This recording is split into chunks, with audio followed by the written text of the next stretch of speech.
ಆಕಾಶವಾಣಿ ವಾರ್ತೆಗಳು ಓದುತ್ತಿರುವವರು ಶಿಲ್ಪಾ ಹೆಚ್ಎಂ. ಮುಖ್ಯಾಂಶಗಳು: ಪುಟ್ಟಪರ್ತಿಯಲ್ಲಿ ಸತ್ಯ ಸಾಯಿಬಾಬಾ ಶತಮಾನೋತ್ಸವದಲ್ಲಿ ಪ್ರಧಾನಿ ನರೇಂದ್ರ ಮೋದಿ ಭಾಗಿ. ಶಿಕ್ಷಣ, ಆರೋಗ್ಯ ಸೇವೆ ಸ್ಮರಣೆ. ಬಿಹಾರದಲ್ಲಿ ಚುರುಕುಗೊಂಡ ನೂತನ ಸರ್ಕಾರ ರಚನೆ ಪ್ರಕ್ರಿಯೆ, ಎನ್ಡಿಎ ನಾಯಕರಾಗಿ ನಿತೀಶ್ ಕುಮಾರ್ ಆಯ್ಕೆ. ಕ್ಷಯರೋಗ ವಿರುದ್ಧದ ಹೋರಾಟದಲ್ಲಿ ಭಾರತದಲ್ಲಿ ಗಮನಾರ್ಹ ಪ್ರಗತಿ, ಡಬ್ಲ್ಯುಎಚ್ಒ ಶ್ಲಾಘನೆ. ಗೋವಾದಲ್ಲಿ ನಾಳೆಯಿಂದ 56ನೇ ಅಂತಾರಾಷ್ಟ್ರೀಯ ಚಲನಚಿತ್ರೋತ್ಸವ. ಫಿಫಾ ವಿಶ್ವಕಪ್ ಫುಟ್ಬಾಲ್ಗೆ ಅರ್ಹತೆ ಪಡೆದ ಜಗತ್ತಿನ ಅತ್ಯಂತ ಕಿರಿಯ ಕೆರಿಬಿಯನ್ ದ್ವೀಪ ರಾಷ್ಟ್ರ ಕುರಾಕಾವೋ. ವಾರ್ತೆಗಳ ವಿವರ. ಪ್ರಧಾನಿ ನರೇಂದ್ರ ಮೋದಿ ಇಂದು ಆಂಧ್ರಪ್ರದೇಶ ಮತ್ತು ತಮಿಳುನಾಡಿಗೆ ಭೇಟಿ ನೀಡಲಿದ್ದಾರೆ. ಮೊದಲಿಗೆ ಆಂಧ್ರಪ್ರದೇಶದ ಪುಟ್ಟಪರ್ತಿಗೆ ಆಗಮಿಸಿದ ಪ್ರಧಾನಿ ಅವರನ್ನು ಮುಖ್ಯಮಂತ್ರಿ ಎನ್. ಚಂದ್ರಬಾಬು ನಾಯ್ಡು ಹಾಗೂ ಉಪಮುಖ್ಯಮಂತ್ರಿ ಕೆ. ಪವನ್ ಕಲ್ಯಾಣ್ ಮತ್ತಿತರರು ಆತ್ಮೀಯವಾಗಿ ಬರಮಾಡಿಕೊಂಡರು. ಈ ಸಂದರ್ಭದಲ್ಲಿ ಚಿತ್ರನಟಿ ಐಶ್ವರ್ಯ ರೈ, ಮಾಜಿ ಕ್ರಿಕೆಟಿಗ ಸಚಿನ್ ತೆಂಡೂಲ್ಕರ್ ಉಪಸ್ಥಿತರಿದ್ದರು. ಭಗವಾನ್ ಶ್ರೀ ಸತ್ಯ ಸಾಯಿಬಾಬಾ ಅವರ ಪವಿತ್ರ ದೇವಾಲಯ ಮತ್ತು ಮಹಾಸಮಾಧಿ ಸ್ಥಳಕ್ಕೆ ತೆರಳಿ ನಮನ ಸಲ್ಲಿಸಿದರು. ನಂತರ ಅವರು ಸತ್ಯ ಸಾಯಿಬಾಬಾ ಅವರ ಶತಮಾನೋತ್ಸವ ಆಚರಣೆಯಲ್ಲಿ ಭಾಗವಹಿಸಿದರು. ಅವರ ಸ್ಮರಣಾರ್ಥ ನಾಣ್ಯ ಮತ್ತು ಅಂಚೆ ಚೀಟಿಗಳನ್ನು ಬಿಡುಗಡೆ ಮಾಡಿದರು.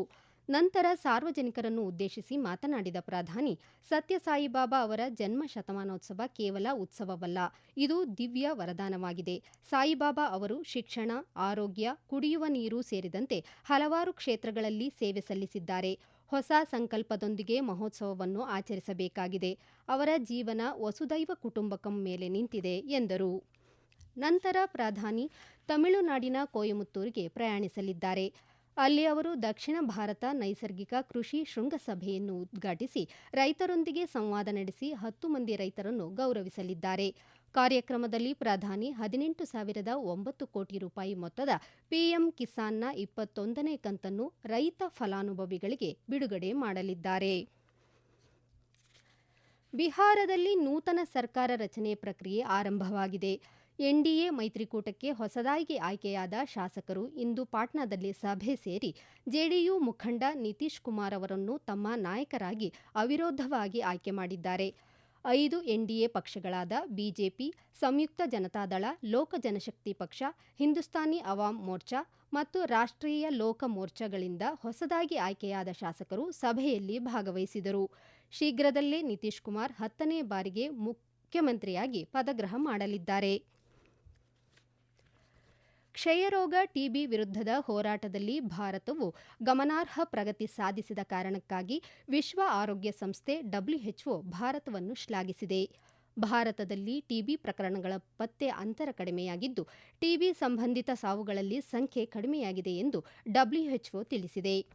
ಆಗ್ನೇಯ ಏಷ್ಯಾ ಪ್ರದೇಶದಾದ್ಯಂತ ಕ್ಷಯರೋಗ ಪ್ರಕರಣಗಳ ಸಂಖ್ಯೆಯಲ್ಲಿ ಬದಲಾಗುತ್ತಿದ್ದರೂ ಬಾಂಗ್ಲಾದೇಶ, ಭೂತಾನ್, ನೇಪಾಳ ಮತ್ತು ಥೈಲ್ಯಾಂಡ್ ಜೊತೆಗೆ ಭಾರತವು ಸ್ಥಿರ ಪ್ರಗತಿಯನ್ನು ಸಾಧಿಸಿದೆ ಮತ್ತು ಟಿಬಿ ಸಂಬಂಧಿತ ಮರಣ ಪ್ರಮಾಣ ಕಡಿಮೆಯಾಗಿದೆ ಎಂದು ಡಬ್ಲ್ಯುಎಚ್ಒನ ಜಾಗತಿಕ ಕ್ಷಯರೋಗ ವರದಿ ಗಮನ ಸೆಳೆದಿದೆ. ನಾಳೆಯಿಂದ ಇದೇ 28ರವರೆಗೆ ಗೋವಾದಲ್ಲಿ 56ನೇ ಅಂತಾರಾಷ್ಟ್ರೀಯ ಚಲನಚಿತ್ರೋತ್ಸವ ಐಎಫ್ಎಫ್ಐ 2025 ನಡೆಯಲಿದೆ.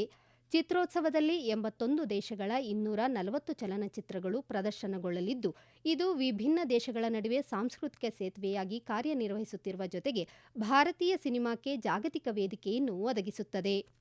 ಕೃತಕ ಬುದ್ಧಿಮತ್ತೆ ಆಧರಿತ ವಿಷಯಕ್ಕಾಗಿ ಮೀಸಲಾದ ವಿಭಾಗಗಳೊಂದಿಗೆ ಐಎಫ್ಎಫ್ಐ ಹೊಸ ತಂತ್ರಜ್ಞಾನಗಳನ್ನು ಸಹ ಸಂಯೋಜಿಸುತ್ತದೆ. ಜಾಗತಿಕ ಚಲನಚಿತ್ರ ನಿರ್ಮಾಪಕರಿಗೆ ತಮ್ಮ ಚಲನಚಿತ್ರಗಳನ್ನು ಭಾರತ ಮಾತ್ರವಲ್ಲದೆ ಪ್ರಪಂಚದಾದ್ಯಂತದ ಸಿನಿಪ್ರಿಯರಿಗೆ ಪ್ರದರ್ಶಿಸಲು ಅವಕಾಶಗಳನ್ನು ಕಲ್ಪಿಸುತ್ತದೆ.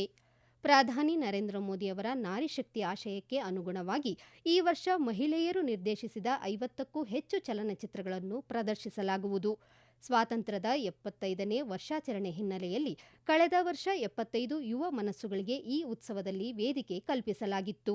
ಈಗ ಅದರ ಸಂಖ್ಯೆಯನ್ನು 120ಕ್ಕೆ ಏರಿಸಲಾಗಿದೆ. ಬಾಹ್ಯಾಕಾಶ ಕ್ಷೇತ್ರದಲ್ಲಿ ತೊಡಗಿಸಿಕೊಳ್ಳುವಿಕೆ ಮತ್ತು ಹೂಡಿಕೆಗೆ ಭಾರತವು ಆದ್ಯತೆಯ ಜಾಗತಿಕ ತಾಣವಾಗಿ ವೇಗವಾಗಿ ಹೊರಹೊಮ್ಮುತ್ತಿದೆ ಎಂದು ಕೇಂದ್ರ ವಿಜ್ಞಾನ ಮತ್ತು ತಂತ್ರಜ್ಞಾನ ಸಚಿವ ಡಾ. ಜಿತೇಂದ್ರ ಸಿಂಗ್ ಹೇಳಿದ್ದಾರೆ. ದೆಹಲಿಯಲ್ಲಿ ನಿನ್ನೆ ನಡೆದ ಭಾರತ ಅಂತಾರಾಷ್ಟ್ರೀಯ ಬಾಹ್ಯಾಕಾಶ ಸಮಾವೇಶದಲ್ಲಿ ಅವರು ಸರ್ಕಾರದ ಸುಧಾರಣಾ ಕ್ರಮಗಳು ಭಾರತದ ಬಾಹ್ಯಾಕಾಶ ಆರ್ಥಿಕತೆಯ ಭವಿಷ್ಯವನ್ನು ರೂಪಿಸಲು ಪ್ರತಿಭೆ, ತಂತ್ರಜ್ಞಾನ ಮತ್ತು ಹೂಡಿಕೆಯನ್ನು ಒಮ್ಮುಖಗೊಳಿಸುವ ಪರಿಸರ ವ್ಯವಸ್ಥೆಯನ್ನು ಸೃಷ್ಟಿಸಿವೆ ಎಂದು ತಿಳಿಸಿದರು. ಈ ವಾರ್ತೆಗಳನ್ನು ಆಕಾಶವಾಣಿಯಿಂದ ಕೇಳುತ್ತಿದ್ದೀರಿ.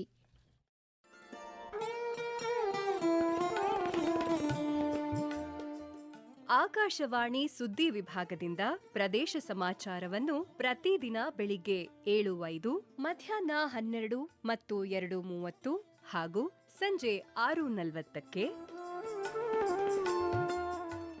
ರಾಷ್ಟ್ರೀಯ ವಾರ್ತೆಗಳನ್ನು ಬೆಳಿಗ್ಗೆ 7:35, ಮಧ್ಯಾಹ್ನ 1:10 ಹಾಗೂ ಸಂಜೆ 7:35ಕ್ಕೆ ಪ್ರಸಾರ ಮಾಡಲಾಗುತ್ತದೆ.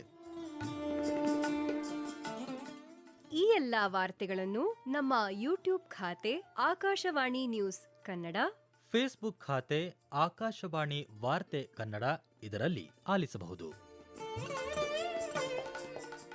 ನಿಖರ ಮತ್ತು ವಿಶ್ವಾಸಾರ್ಹ ಸುದ್ದಿಗಳಿಗಾಗಿ ಕೇಳಿ ಆಕಾಶವಾಣಿ ವಾರ್ತೆ.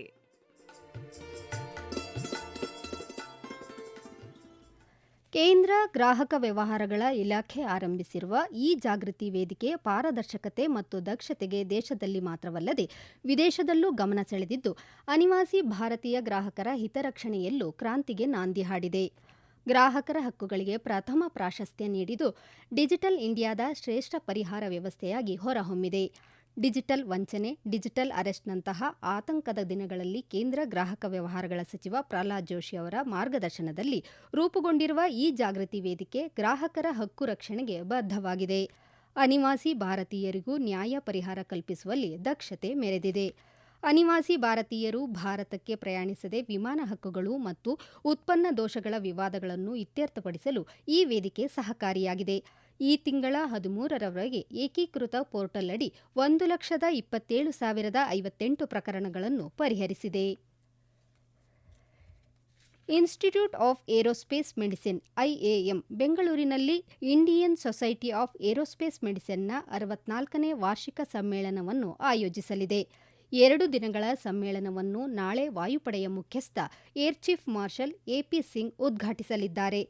ದೇಶಾದ್ಯಂತ ಮತ್ತು ವಿದೇಶಗಳಿಂದ ಸುಮಾರು 300 ಪ್ರತಿನಿಧಿಗಳು ಸಮ್ಮೇಳನದಲ್ಲಿ ಭಾಗವಹಿಸಲಿದ್ದಾರೆ ಎಂದು ರಕ್ಷಣಾ ಸಚಿವಾಲಯ ತಿಳಿಸಿದೆ. ಡಿಆರ್ಡಿಒ ಪ್ರಯೋಗಾಲಯಗಳು ಮತ್ತು ಇಸ್ರೋದ ಪ್ರಮುಖ ವಿಜ್ಞಾನಿಗಳು ಸೇರಿದಂತೆ ಸಂಬಂಧಿತ ಸಂಸ್ಥೆಗಳ ಸಂಶೋಧಕರು ಭಾಗವಹಿಸಲಿದ್ದಾರೆ. ದೇಶದಲ್ಲಿ ಏರೋಸ್ಪೇಸ್ ಔಷಧ ಸಂಶೋಧನೆ ಮತ್ತು ನೀತಿ ನಿರೂಪಣೆಯ ಭವಿಷ್ಯವನ್ನು ರೂಪಿಸುವ ಗುರಿ ಹೊಂದಿರುವ ಬಲವಾದ ಕಾರ್ಯಸೂಚಿ ಈ ಸಮ್ಮೇಳನ ಹೊಂದಿದೆ. ಫಿಫಾ ವಿಶ್ವಕಪ್ ಫುಟ್ಬಾಲ್ಗೆ ಕೆರಿಬಿಯನ್ ದ್ವೀಪವಾದ ಕುರಾಕಾವೊ ಅರ್ಹತೆ ಪಡೆದ ಅತ್ಯಂತ ಚಿಕ್ಕ ರಾಷ್ಟ್ರವಾಗಿ ಇತಿಹಾಸ ನಿರ್ಮಿಸಿದೆ. ಕಿಂಗ್ಸ್ಟನ್ನಲ್ಲಿ ಜಮೈಕಾ ವಿರುದ್ಧ ಡ್ರಾ ಸಾಧಿಸಿದ ನಂತರ ಕೇವಲ 1,56,000 ಜನರಿರುವ ದ್ವೀಪದಾದ್ಯಂತ ಸಂಭ್ರಮಾಚರಣೆ ಮುಗಿಲು ಮುಟ್ಟಿತು. ನ್ಯಾಷನಲ್ ಸ್ಟೇಡಿಯಂನಲ್ಲಿ 90 ನಿಮಿಷಗಳ ಕಾಲ ಕುರಾಕಾವೊ ಜಮೈಕಾದ ದಾಳಿಯನ್ನು ಚಾಕಚಕ್ಯತೆಯಿಂದ ಎದುರಿಸಿತು. ಜಮೈಕಾದ ರಾಷ್ಟ್ರೀಯ ಫುಟ್ಬಾಲ್ ತಂಡವು ದ್ವಿತೀಯಾರ್ಧದಲ್ಲಿ ಉತ್ತಮ ಆಟ ಪ್ರದರ್ಶಿಸಿತು. ಆದರೂ ಕುರಾಕಾವೊದ ಆಟಗಾರರ ರಕ್ಷಣಾತ್ಮಕ ಆಟ ಮತ್ತು ದೃಢವಾದ ಶಿಸ್ತಿನಿಂದ ಪಂದ್ಯ ಸಮಬಲ ಸಾಧಿಸುವಂತಾಯಿತು. ಅಂತಿಮವಾಗಿ ಕುರಾಕಾವೊದ ಆಟಗಾರರು ವಿಶ್ವಕಪ್ಗೆ ಪ್ರವೇಶ ದೊರೆತ ಹಿನ್ನೆಲೆಯಲ್ಲಿ ಸಂತಸದಿಂದ ಕುಣಿದು ಕುಪ್ಪಳಿಸಿದರು.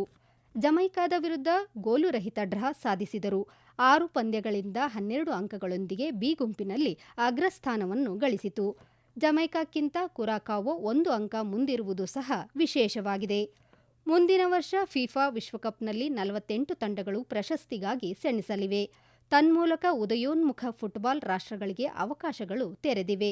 ಆದರೆ ಕುರಾಕಾವೊ ಸಾಧನೆ ನಿಜಕ್ಕೂ ಎಲ್ಲರಿಗೂ ಪ್ರೇರಣೆಯಾಗಿದೆ. ಈಗ ಕೊನೆಯಲ್ಲಿ ಮತ್ತೊಮ್ಮೆ ಮುಖ್ಯಾಂಶಗಳು. ಪುಟ್ಟಪರ್ತಿಯಲ್ಲಿ ಸತ್ಯಸಾಯಿಬಾಬಾ ಶತಮಾನೋತ್ಸವದಲ್ಲಿ ಪ್ರಧಾನಿ ನರೇಂದ್ರ ಮೋದಿ ಭಾಗಿ, ಶಿಕ್ಷಣ ಆರೋಗ್ಯ ಸೇವೆ ಸ್ಮರಣೆ. ಬಿಹಾರದಲ್ಲಿ ಚುರುಕುಗೊಂಡ ನೂತನ ಸರ್ಕಾರ ರಚನೆ ಪ್ರಕ್ರಿಯೆ, ಎನ್ಡಿಎ ನಾಯಕರಾಗಿ ನಿತೀಶ್ ಕುಮಾರ್ ಆಯ್ಕೆ.